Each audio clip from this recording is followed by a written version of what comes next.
2014 সালের হে উৎসবে এসেছিলেন উইলিয়াম ডালরিম্পল, লুসি হকিং, জয় গোস্বামীর মতো বড় তারকারা।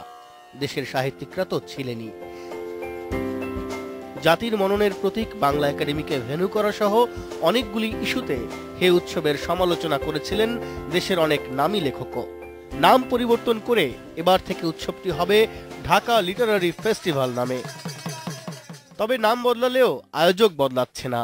আমাদের এবারে উৎসবের নাম পরিবর্তন হচ্ছে। আগে হে ফেস্টিভ্যাল ঢাকা ছিল, এখন নাম হচ্ছে ঢাকা লিট ফেস্ট।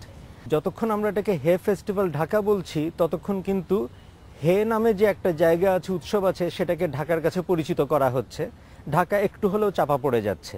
বাংলাদেশের সাহিত্যকে আন্তর্জাতিক পরিমণ্ডলে পরিচিত করিয়ে দেয়াই উৎসবের মূল উদ্দেশ্য, জানালেন কথা সাহিত্যিক কাজী আনিস আহমেদ।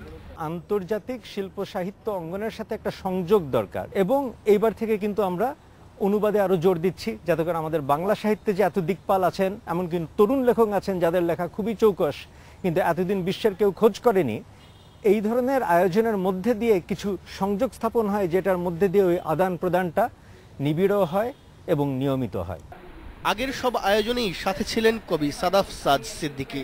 জানালেন এবার দুজন নোবেল বিজয়ীর পাশাপাশি থাকছেন ওপার বাংলার কবি শঙ্খ ঘোষ। প্রথমবারের মতো we're getting two Nobel Prize winners, V.S. Naipaul এবং Dr. Harold Varmus.